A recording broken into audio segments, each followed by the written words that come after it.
Bonjour les amis, en 2024, nous avons beaucoup de calomnies concernant l'Église, notamment concernant l'esclavage.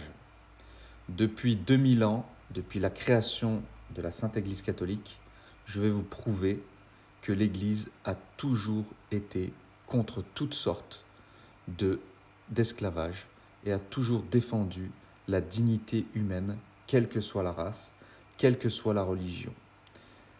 Commençons par le pape Paul III. Dans sa bulle Sublimis Deus, il dit ceci.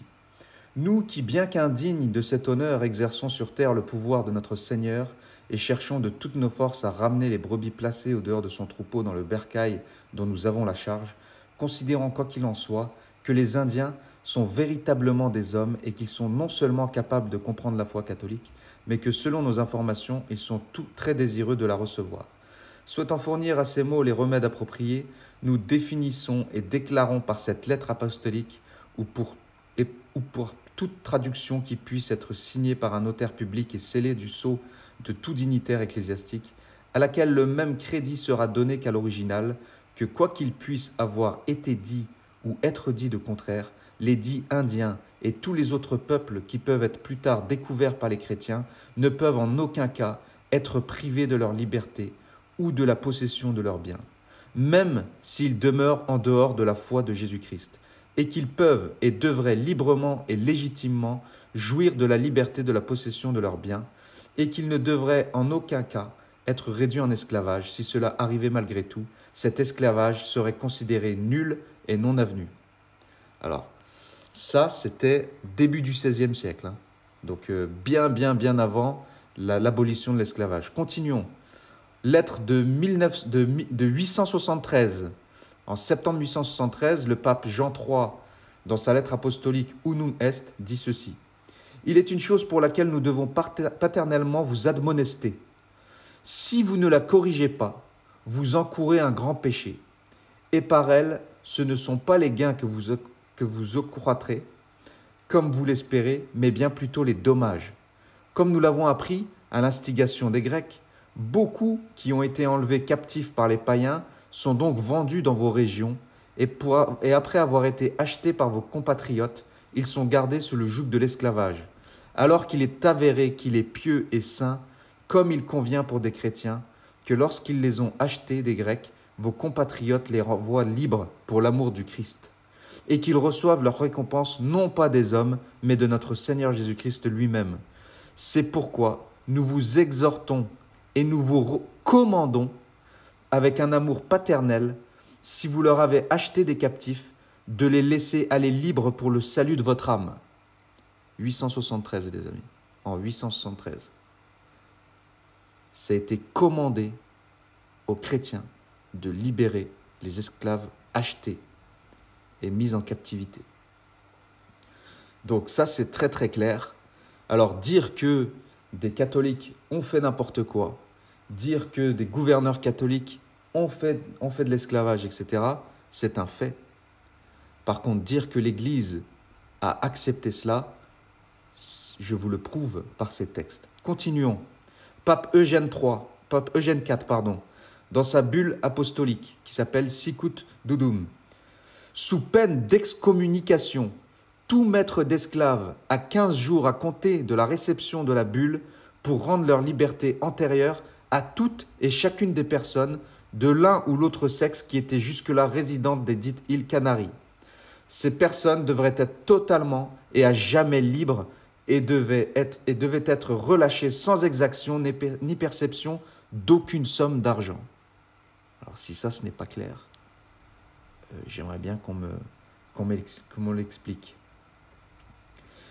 Dans la Bible également, dans la première lettre de Timothée, dans 1 Timothée chapitre 1, versets 8 à 10, il est écrit « Nous savons que la loi est bonne, pourvu qu'on en fasse un usage légitime, et qu'on retienne bien qu'elle n'est pas faite pour le juste, mais pour les méchants et les rebelles, pour les impies et les pécheurs, pour les irréligieux et les profanes, pour ceux qui maltraitent leur père et leur mère, pour les meurtriers, les impudiques, les infâmes, les marchands d'esclaves, les menteurs, les parjures, et pour quiconque commet tout autre crime contraire à la sainte doctrine. » Eh oui,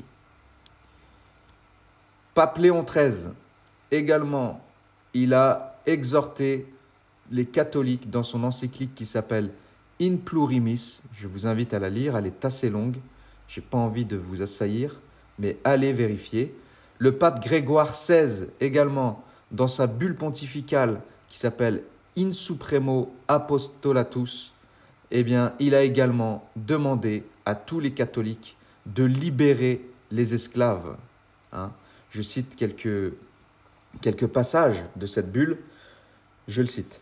Voulant éloigner un si grand opprobre de tous les pays chrétiens, après avoir mûrement examiné la chose avec quelques-uns de nos vénérables frères, les cardinaux de la Sainte Église romaine, appelés en conseil, marchant sur les traces de nos prédécesseurs, nous avertissons par l'autorité apostolique et nous conjurons instamment dans le Seigneur tous les fidèles, de quelque condition que ce soit, qu'aucun d'eux n'ose à l'avenir tourmenter injustement les Indiens, les Noirs ou autres semblables, ou les dépouiller de leurs biens, ou les réduire en servitude, ou assister, ou favoriser ceux qui se permettent ces violences à leur égard, ou exercer ce commerce inhumain par lequel les nègres, comme si ce n'étaient pas des hommes, mais de simples animaux, réduits en servitude de quelque manière que ce soit, sont sans aucune distinction et contre les droits de la justice et de l'humanité, achetés, vendus et voués quelquefois aux travaux les plus durs, et de plus par l'appât du gain offert par ce même commerce aux premiers qui enlèvent les nègres, des querelles et des guerres perpétuelles sont incitées dans leur pays.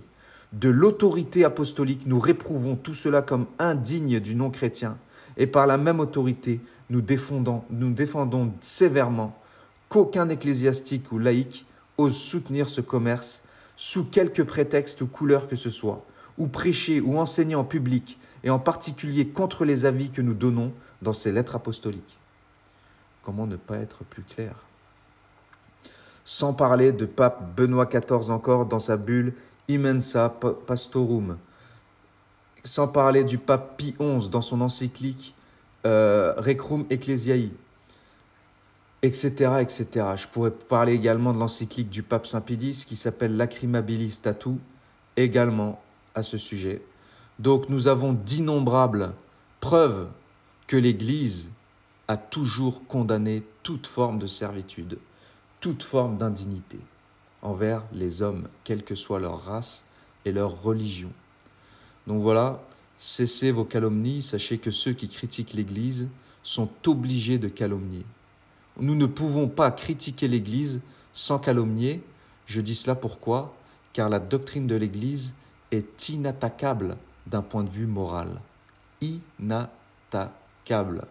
Et c'est pour cela que cette religion est la vérité, est la seule que Dieu approuve, car elle n'est en aucun cas faite pour faire la volonté de l'homme, mais toujours pour faire la volonté de Dieu pour le bien des hommes.